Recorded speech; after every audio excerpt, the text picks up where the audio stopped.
चर्चा का विषय में आपका स्वागत है और आज हमारे चर्चा का विषय है राष्ट्रीय भर्ती एजेंसी। तो अब हम इसका विस्तार पूर्वक अध्ययन करेंगे कि ये चर्चा में क्यों है और इस एजेंसी क्या है और परिणाम क्या है और इसकी विशेषताएं क्या क्या है।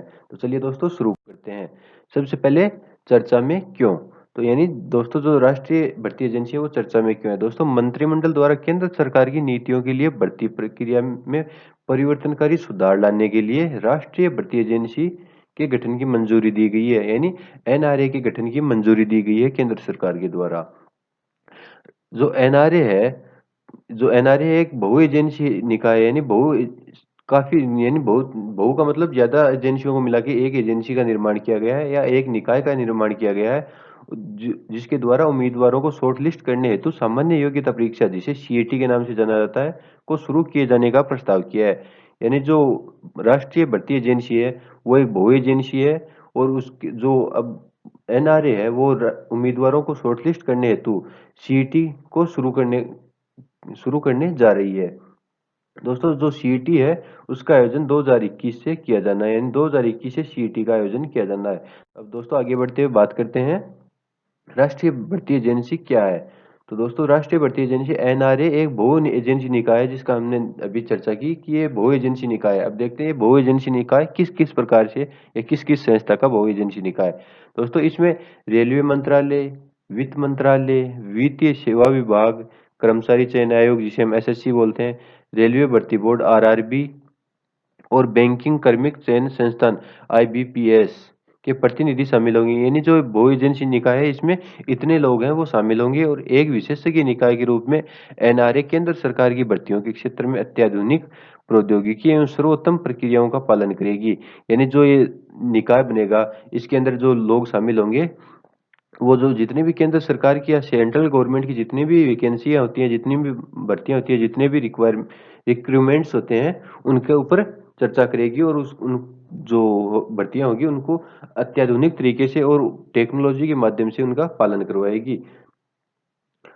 अब दोस्तों आगे चलते हुए बात करते हैं जो सरकार ने सामान्य पात्रता परीक्षा सीईटी का प्रस्ताव सरकारी नौकरी की तैयारी कर रहे युवा बेरोजगारों को सहूलियत देने के उद्देश्य से किया है। यानी जो सीईटी है, सीईटी का प्रस्ताव सरकार ने क्यों क्यों लेके आई सरकार, ताकि जो सरकारी नौकरी की तैयारी कर रहे युवा हैं, जो बेरोजगार युवा हैं, उनको आसानी हो सके। हम आगे अध्ययन करेंगे कि इससे जो बेरोजगार युवा उनके लिए समस्या क्रिएट होगी या उसका फायदा होगा। क्योंकि दोस्तों जो भी चीज तुरंत प्रभाव से आती है उस पे हमें डिसीजन उतना जल्दी नहीं करना चाहिए कि ये सही है या गलत है। यानी जल्दबाजी का काम शैतान का होता है। इसलिए अभी हम कुछ समय निकलते ही इसके ऊपर हम चर्चा फिर से करेंगे कि इसके फायदे क्या होंगे और नुकसान क्या क्या होंगे। अब दोस्तों आगे बात करते हैं कार्मिक लोक शिकायत और पेंशन मंत्री जितेंद्र सिंह ने 13 मार्च 2020 को जानकारी दी थी कि सरकारी एजेंसियों और हर वर्ष आवेदन करने वाले 2.5 करोड़ उम्मीदवारों हेतु भर्ती प्रक्रिया को दुरुस्त करने के लिए केंद्र सरकार एक ऑटोनोमस बॉडी राष्ट्रीय भर्ती एजेंसी का गठन करेगी, जो कि सामान्य पात्रता परीक्षा यानी कॉमन एलिजिबिलिटी टेस्ट का ऑनलाइन आयोजन करेगी। यानी कि दोस्तों जो जितेंद्र सिंह थे उन्होंने 13 मार्च 2020 को घोषणा की थी कि सरकार को जो हर वर्ष आवेदन प्राप्त होते हैं 2.5 करोड़ आवेदन है वो प्राप्त होते हैं एग्जाम्स के लिए। और इस प्रक्रिया को सरल करने के लिए इस प्रक्रिया को और अधिक सरल करने के लिए केंद्र सरकार है ऑटोनोमस बॉडी यानी एक जो संस्था की स्थापना करेगी जिसे राष्ट्रीय भर्ती एजेंसी का नाम दिया जाएगा या राष्ट्रीय भर्ती एजेंसी का गठन करेगी जो सामान्य पात्रता परीक्षा है। यानी जो ये एक बोर्ड होगा राष्ट्रीय भर्ती एजेंसी और ये जो एक परीक्षा कंडक्ट करवाएगा उसे क्या बोलेंगे हम सामान्य सामान्य पात्रता परीक्षा या फिर कॉमन एलिजिबिलिटी टेस्ट जिसे सीईटी शॉर्ट फॉर्म में बोलते हैं का आयोजन करेगी। दोस्तों अब राष्ट्रीय भर्ती एजेंसी है उसके हम परिणामों की चर्चा करते हैं। यानी जो राष्ट्रीय भर्ती एजेंसी का गठन किया गया है इसके परिणाम क्या क्या हो सकते हैं। दोस्तों सामान्य पात्रता परीक्षा 3 स्तरों पर होगी। यानी जो सामान्य पात्रता परीक्षा है इसका आयोजन 3 स्तरों पर किया जाएगा। दोस्तों कौन कौन से 3 स्तरें होंगी इसके, सेकेंडरी यानी 10th लेवल की, सीनियर सेकेंडरी 12th लेवल की और स्नातक यानी ग्रेजुएट लेवल की। इस प्रकार से 3 जो है स्तरों पर इसका आयोजन होगा। दोस्तों उम्मीदवार अपनी योग्यता के अनुसार इन परीक्षाओं में सम्मिलित हो पाएंगे, यानी जो भी एग्जाम होगी उसमें अपनी योग्यताओं के अनुसार जो कैंडिडेट है वो इसमें उम्मीदवार है वो शामिल हो पाएंगे। जैसे जो भर्ती होगी उसमें अगर 10th लेवल की होगी तो उनको पेपर 10th लेवल का मिलेगा। एग्जाम तो एक ही होगी, यानी एक ही दिन कंडक्ट होगी, परंतु जो 10th लेवल की बेस पर होगा उनको 10th लेवल की एग्जाम जो पेपर मिलेगा। जो सीनियर सेकंड जैसे एसएससी करवाता है, 10+2 की एग्जाम करवाता है, वो 12वीं उनका पेपर अलग होगा। और जैसे IBPS PO bank bank PO के एग्जाम्स होते हैं उनमें ग्रेजुएट होता है मिनिमम, तो उनका पेपर अलग होगा इस प्रकार से। परंतु जो योग्यता इन परीक्षाओं में सम्मिलित हो पाएंगे, अपनी योग्यता के अनुसार सम्मिलित हो पाएंगे।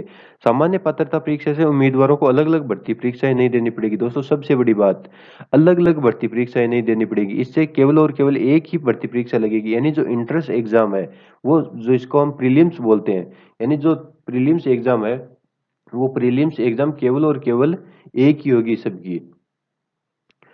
दोस्तों विभिन्न भर्ती परीक्षाओं में तिथियों में भी क्लेश नहीं होगा, इन जो वर्तमान में अलग अलग तिथियां होती हैं, कभी कभी बार बार तिथियां घोषित होती हैं। इसके अलावा कभी कभी दो एग्जाम्स की तिथियां एक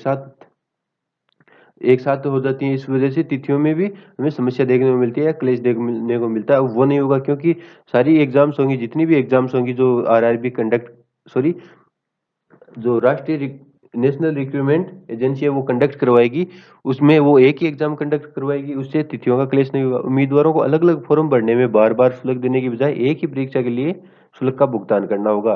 यानी आपको जैसे आरआरबी के फॉर्म फिल करना तो उसकी फीस अलग लगती है, जो एसएससी है उसकी फॉर्म फीस अलग लगती है, और आईबीपीएस पीओ की जो फॉर्म फीस है वो अलग लगती है। इसलिए आपको अगर ये 3 फॉर्म भरने हैं तो 3 एग्जाम्स, 3 बार आपकी फॉर्म फीस लगेगी और 3 ही एग्जाम लगेगी। परंतु जब जैसे ही राष्ट्रीय भर्ती एजेंसी एक्टिव होगी तब से आपको केवल और केवल एक ही फॉर्म भरना होगा और उसका एक बार ही शुल्क लगेगा और एक ही एग्जाम तिथि होगी, यानी एक ही दिन में उसकी एग्जाम होगी। तो इस प्रकार से इसका आयोजन होगा, यानी ये इसके अभी आप दोस्तों देखिए, जो राष्ट्रीय भर्ती परीक्षा एजेंसी है उसका एक ऑफिशियल जो डॉक्यूमेंट है वो देखिए, जो इंडियन गवर्नमेंट के द्वारा जारी किया गया है। राष्ट्रीय भर्ती एजेंसी एनआरए, पारदर्शी और आसान भर्ती प्रक्रिया, यानी ये जो भर्ती प्रक्रिया है उसको आसान बनाया। वर्तमान में सरकारी नौकरी के इच्छुक अभ्यर्थियों को विभिन्न एजेंसियों द्वारा आयोजित साल में कई परीक्षाएं देनी पड़ती है, जो कि सत्य बात है कि साल में काफी परीक्षाएं देनी पड़ती है। आईबीपीएस पीए की अलग होती है, एसएससी 10+2 एसएससी की, सीजीएल की अलग अलग होती हैं, और आरआरबी की अलग अलग होती हैं। इस प्रकार से अनेक अनेक परीक्षाएं देनी पड़ती हैं। अभ्यर्थियों को इस बार फीस भरनी पड़ती अभ्यर्थियों को कई बार फीस भरनी पड़ती है और परीक्षा देने के लिए लंबी लंबी यात्रा भी करनी पड़ती है। ये बात भी दोस्तों सही है। अभ्यर्थियों को हर फॉर्म फीस अलग अलग देनी पड़ती है और उनका एग्जाम सेंटर अलग अलग आता है। जैसे काफी भर्तियां उनका एग्जाम सेंटर बहुत दूर दूर आता है, इसलिए उनको लंबी यात्रा करनी पड़ती है, इसलिए उनको आर्थिक नुकसान होता है। इन मुश्किलों को दूर करने हेतु राष्ट्रीय भर्ती एजेंसी विभिन्न सरकारी नौकरियों के लिए टियर 1 की सामान्य परीक्षा आयोजित करेगी। एंड दोस्तों ये सबसे इम्पोर्टेंट बात है, टियर 1 की, जिसको हम प्रीलिम्स बोलते हैं। जितनी भी एग्जाम्स है, जैसे इनमें अभी वर्तमान में 3 एग्जाम्स को शामिल किया गया है।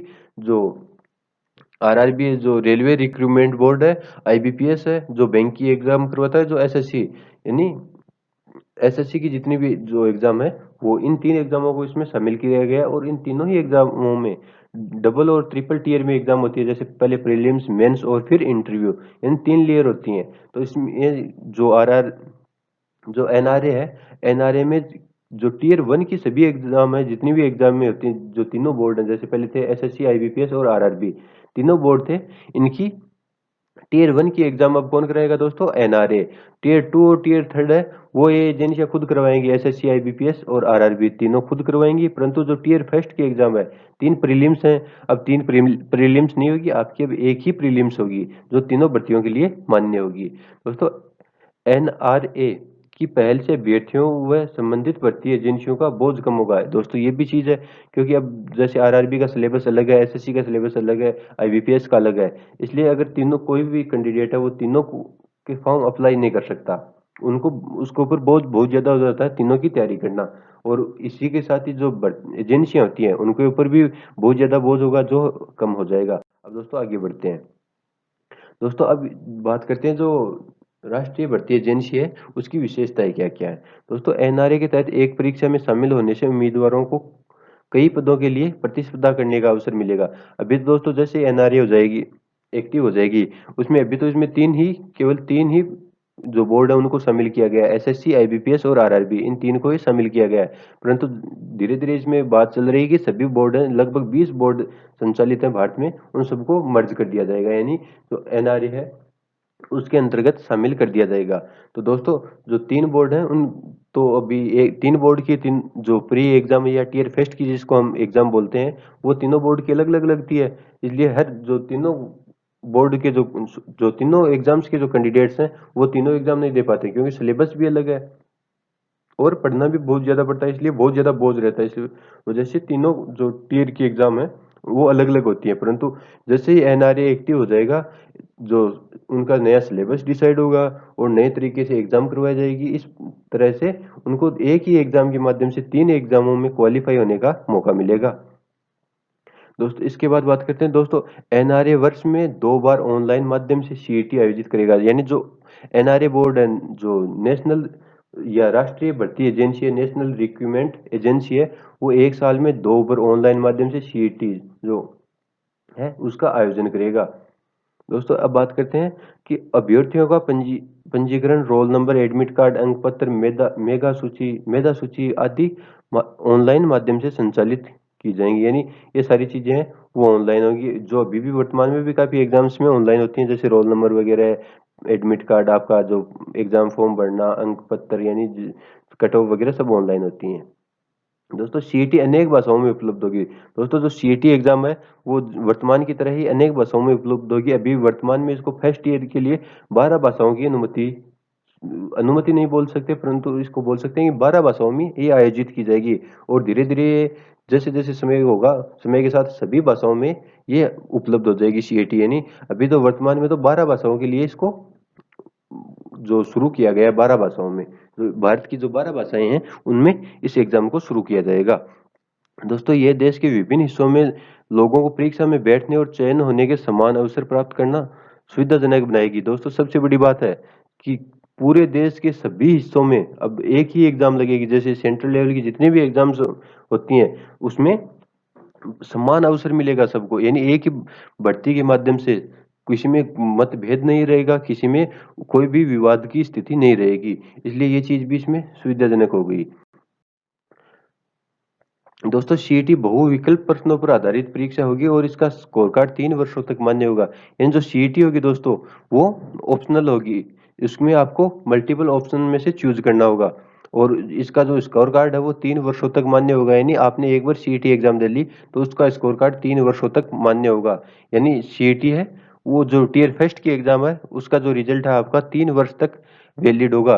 इसका मतलब ये नहीं कि आप दूसरे और तीसरे साल में इसकी एग्जाम नहीं दे सकते, आप उसमें एग्जाम दे सकते हो, क्योंकि ये आपका स्कोर कार्ड है, उसको आप सुधार सकते हो। परंतु इन तीनों सालों में से जो है आपका सबसे बेस्ट स्कोर कार्ड होगा वही वैलिड होगा, न कि अंतिम वाला। दोस्तों इसके लिए देश के प्रत्येक जिले में एक परीक्षा केंद्र स्थापित किया जाएगा, जिससे 117 आकांक्षी जिले शामिल है। यानी दोस्तों अब सबसे बड़ी चीज ये भी देखने को मिलती है हमें कि इसके लिए देश के प्रत्येक जिले में एक परीक्षा केंद्र स्थापित किया जाएगा। यानी हर जिले में एक परीक्षा केंद्र होना चाहिए, जिससे लोगों को जो एग्जाम देने में एग्जाम सेंटर्स के लिए ज्यादा मुश्किल नहीं हो, जिसमें 117 आकांक्षी जिले शामिल है। यानी अभी 117 जिलों पर इसमें कार्य किया जाएगा। दोस्तों प्रारंभिक योजना देश भर में 1000 परीक्षा केंद्र स्थापित करने की है। यानी जो सबसे पहले इसकी शुरुआती योजना है वो 1000 परीक्षा केंद्र को स्थापित करने की है।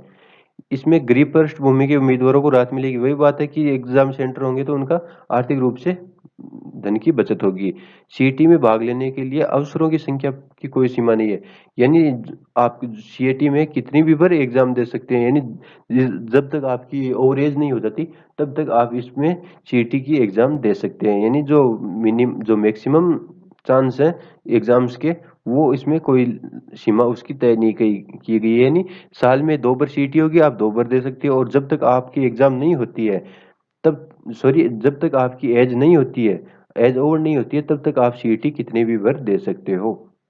सीधी सी बात है। एग्जाम सरकार की मौजूदा नीति के अनुसार दोस्तों, सरकार की मौजूदा नीति के अनुसार अनुसूचित जाति वर्ग के लिए अनुसूचित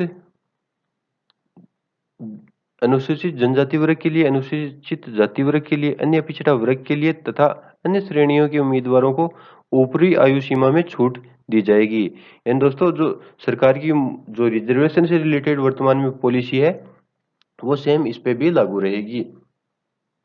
आने वाले समय में इस परीक्षा में शामिल होने वाले अभ्यर्थियों को प्रदान सीईटी स्कोर को केंद्र सरकार, राज्य सरकार, केंद्र शासित प्रदेश, सार्वजनिक क्षेत्र के उद्यम, निजी क्षेत्र की अन्य भर्ती एजेंसियों के साथ साझा किया जा सकता है। दोस्तों ध्यान देने वाली बात, सबसे ज्यादा इंपॉर्टेंट बात, निजी क्षेत्र, जिसने मुझे नहीं सब कैंडिडेट्स को, सब लोगों को कंफ्यूज कर दिया। निजी क्षेत्र यानी प्राइवेट सेक्टर, यानी आने वाले समय में जो सीईटी की का जो स्कोर कार्ड होगा वो निजी सेक्टर के साथ भी शेयर किया जाएगा। यानी आप निजी जो भी जितने भी निजी इंस्टीट्यूट है, जितने भी निजी संस्थाएं हैं, जितने भी निजी क्षेत्र हैं, उन सब में सीईटी के स्कोर के आधार पे जो है लोगों को भर्ती किया जाएगा। यानी प्राइवेट सेक्टर में भी जो सीईटी के स्कोर के आधार पर ही जो है अपने कर्मचारियों का चयन किया जाएगा। यानी सबसे ज्यादा इंपॉर्टेंट बात इसमें यही लगी मुझे, इसकी इसमें निजी क्षेत्र को भी शामिल कर लिया गया है। अब दोस्तों इसके अलावा थोड़ी अलग हटके बात करते हैं। सामान्य पात्रता परीक्षा के आयोजन और क्रियान्वयन के लिए नेशनल रिक्रूटमेंट एजेंसी गठन का प्रस्ताव 2020 के बजट भाषण के दौरान वित्त मंत्री द्वारा किया गया था। संयुक्त योग्यता परीक्षा कर्मचारी चयन आयोग, रेलवे भर्ती बोर्ड और institute of banking personal selection के पहले स्तर की परीक्षाओं को प्रतिस्थापित करेगी। यानी दोस्तों जो सीईटी एग्जाम है वो किन किन संस्थाओं के लिए एग्जाम करवाएगी दोस्तों, किन किन एग्जाम की किन किस किसकी एग्जाम होगी दोस्तों? संयुक्त योग्यता भर्ती परीक्षा है जो कर्मचारी चयन आयोग यानी जिसको हम एसएससी बोलते हैं, एसएससी, रेलवे भर्ती बोर्ड आरआरबी और institute of banking personal selection यानी आईबीपीएस के पहले स्तर की, यानी ये तीनों ही बोर्ड हैं, उनकी डबल टीयर की एंड ट्रिपल टीयर की एग्जाम्स होती हैं। परंतु जो इसकी जो फर्स्ट ईयर की एग्जाम है वो सीईटी के माध्यम से होगी। यानी तीनों जो बोर्ड है इनकी जो टीयर फर्स्ट की एग्जाम है वो सीईटी होगी और उसका एग्जाम कौन करवाएगी? एनआरए यानी जो राष्ट्रीय भर्ती एजेंसी है, नेशनल रिक्रूटमेंट एजेंसी है, वो सीईटी के माध्यम से कर्मचारी चयन आयोग यानी एसएससी, आरआरबी और आईबीपीएस की एग्जाम, टीयर फर्स्ट की एग्जाम है वो आयोजित करवाएगी। और अब बात करते हैं टीयर 2 और टीयर 3 की एग्जाम कौन करवाएगा। तो दोस्तों फिलहाल टीयर 2 और टीयर 3 की एग्जाम है वो जो जो खुद का बोर्ड होगा, यानी जो भी एग्जाम होगी, जैसे एसएससी की है वो अपनी टीयर 2 की और टीयर 3 की एग्जाम करवाएगा, और आईबीपीएस अपनी बैंकिंग की टीयर 2 और टीयर 3 की एग्जाम करवाएगा, आरआरबी अपनी टीयर 2 और टीयर 3 की एग्जाम कराएगा। परंतु जो प्रथम की एग्जाम है वो सारी सीईटी के माध्यम से होंगी।